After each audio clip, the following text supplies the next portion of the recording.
Hello and welcome to Seven Vineyards Boxset Binge the Bible. My name is Owen Lynch and I'm one of the co-lead pastors of Seven Vineyard, and I'm here today with Bern Leckie. Bern, say hello, it's nice to see you. Hello! We are excited, Bern, aren't we, about the Bible. We're excited about reading the Bible, listening to the Bible, and we've been thinking about how we can binge through the Bible through 2024 in a way that we can all get involved with. So, Bern, first of all, I wanted to ask you a question. Why would we bother to binge the Bible? That's a good question. I think the Bible, obviously, it's a very old book or set of books, big set of books, a big collection of literature. And I've always found it to be amazing and potentially sometimes life-changing. And people have found it inspirational for thousands of years. Some people even say that you can hear God through it. It's a big claim, but actually, I think I believe it. Do you believe it? Yeah, I think that's been my experience, definitely. Yeah. So what an amazing set of things to go through if it helps kind of make sense of some of life, or we get a sense of like who God's about or what we're about or what life is about. That's the promise of it anyway. And it does it by telling this big story that is continually relevant. It's relevant to us. It's been relevant through all of history. And it tells that big story through lots of smaller stories and pictures and poems and all sorts of other things. In it, there are lots of attention-grabbing details, but each of those is part of this bigger picture. And when we engage with it in the Bible, I think we get this sense of how all that, not just how those bits and ideas come together, but how we're part of a bigger picture too. We're part of something that's much bigger than ourselves. And the thing I really like about this sort of binging approach to the Bible, because there's lots of different ways to read the Bible. A classic way is to listen to a little bit or try and read a little bit every day. Maybe do a bit of Bible study. I find that's really useful for analysing details and sort of going down a rabbit hole of what does this really mean, what's this about. But I find I easily get stuck when I do that.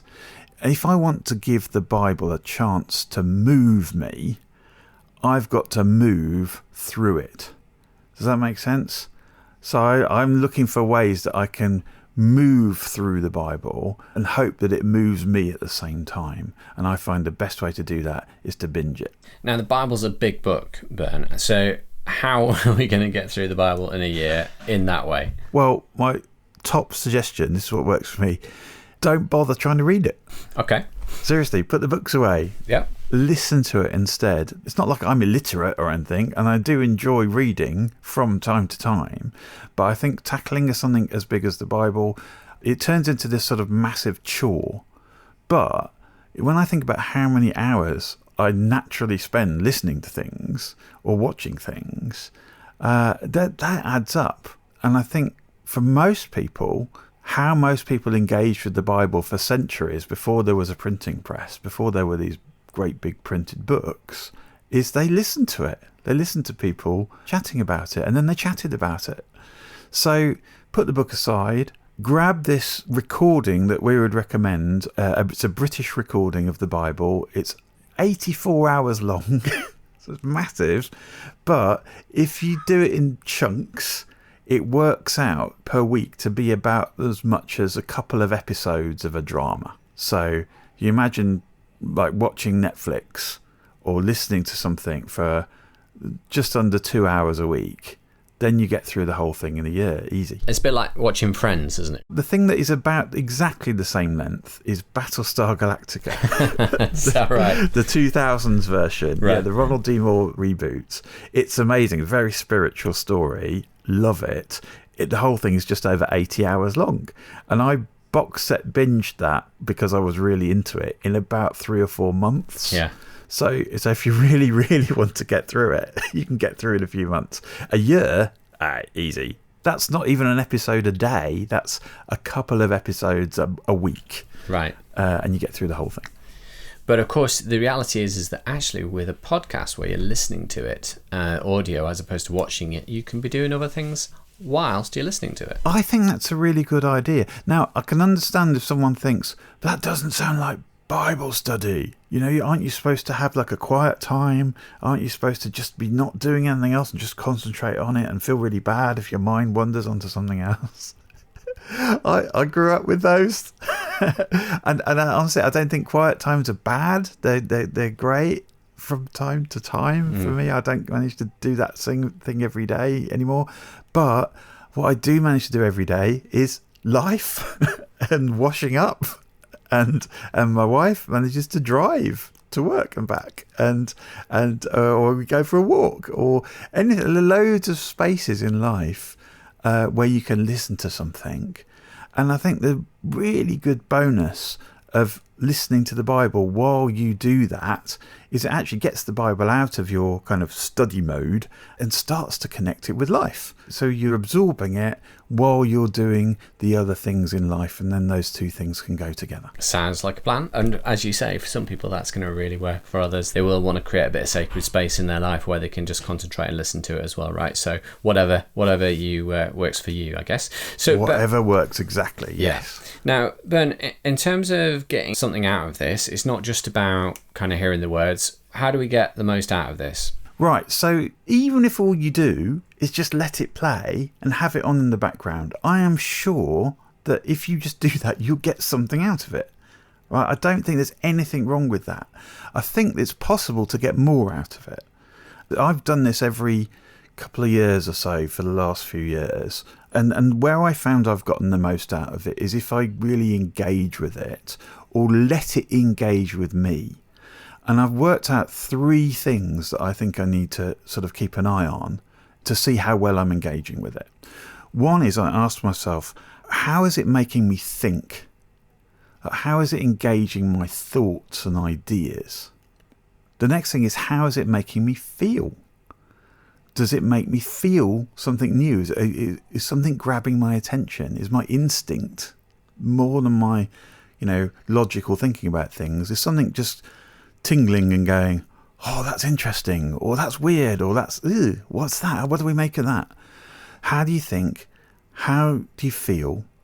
And then, this is the really crucial one, how is it making you move? How is it nudging you?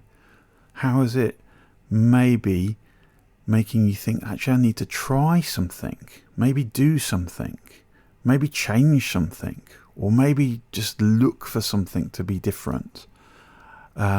I think if the Bible makes us think and it makes us feel, it will also make us move or want to move. To be honest, I think it's a lot like riding a bike. This is my picture of it. If you imagine your foot on one pedal is your thinking foot and your foot on the other is your feeling foot. You've got to do both. You can't just sort of sit and analyse it and have it as ideas, otherwise you'll fall over. And you can't just have it the other way of just like, oh, I feel this or that and the other. Because again, it's not engaging your whole brain. It's not engaging all of you. But when it does, I think it's just naturally shaped then to sort of move us forward a bit or nudge us forward. And when we go with it, that we get into this sort of rhythm of it nudges us a bit more and then we push, and then it nudges us a bit more and then we push, and then we find that we're actually going somewhere. And a minute later, actually, we've got a different view on the world because we're in a different place. And I think that's part of how it works. I think that's part of how God wants to communicate with us and then ends up doing things with us. It's not that we have to build some big kind of religious system and, try and please God with how much we're doing. It's more that when we engage with God and when we engage with what God's done through the Bible, I think God does things with us, and we'll notice those when we engage. Now, Bern, when we do this, we're encouraging people to do it together with other people, right? And of course, as a church, one of my passions as a leader of a church is to contribute to kind of the spiritual growth of an individual. But we know that we do that in community. And so one of the ways that we would encourage people to get stuff out of this is to do it with other people, right? And that's why we're inviting people to listen to it together with us. Yeah, I think there's lots you can do on your own. I think there's lots you can do together. I think listening on your own is quite a good idea because then you can process your own thoughts. But then sharing what comes to mind should also feel quite natural, right? Because otherwise, how do you know what to make of it? How do you know what you're going to do with it? It's very difficult to process all that on your own. We took like all the centuries that people didn't have printed Bibles, they were hearing it, but they were also chatting about it together, and they were also trying to work out together, what does this actually mean? And what does it mean for us, and what we're going to do?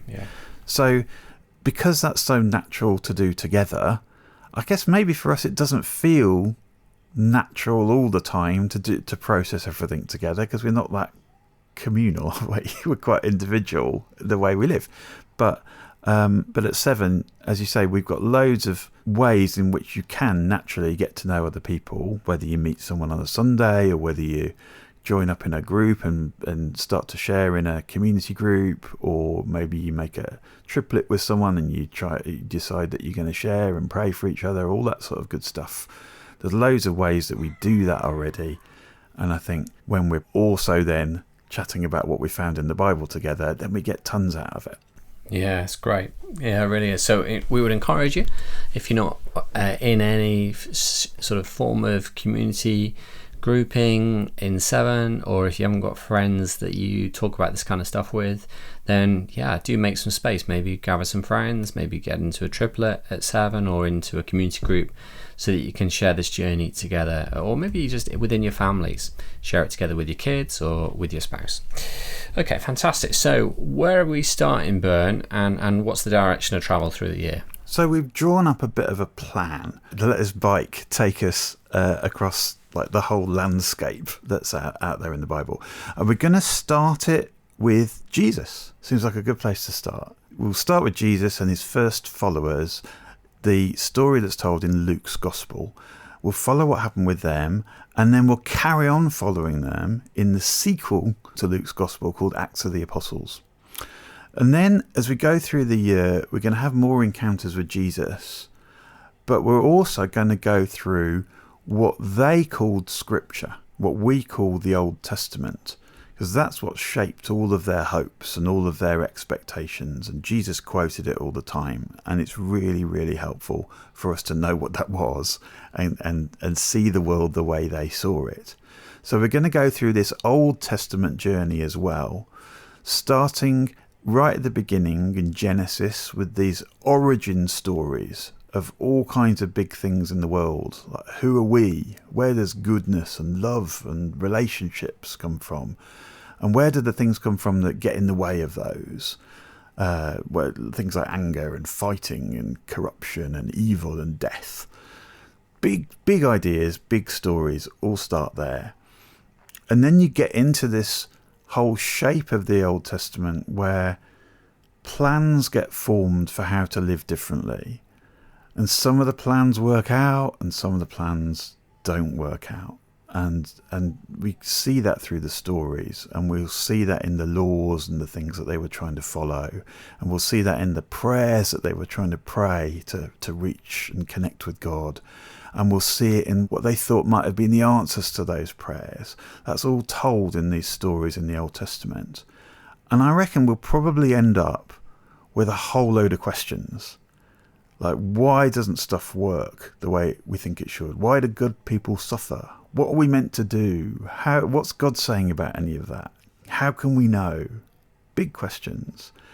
And I think what I'm hoping is that as we go through it, we'll also get a feel for how God answers those questions and grabs people's attention and shows people not just like stuff to do in a way of life, but how much he loves people, how much he loves us, and his ultimate kind of revelation that's coming of how we can see how it all works out. And then we'll meet Jesus again. And we might feel we've got some answers. And we'll probably feel like we've got loads more questions as well. So that's the plan. Does that sound like a plan? Sounds like a great plan. So if we want to do it, where do we sign up for it? How do we access it? So we've put our plan for the year up at sevenvineyard.org/Bible. Just go to our website, you'll find it there. Our podcast is right here. You're listening to it now. Just follow and you'll get a new one of these every week. We'll introduce each book as it's coming up, and we'll reflect on the things that we've just been listening to every week. If you're with Seven Vineyard, we're going to get our newsletter. We'll also have links in the newsletter every week to the weekly bit of Bible that we're going to listen to. So you can follow us on the website, on the podcast, or through our newsletter. Awesome, Ben. This is going to be fun.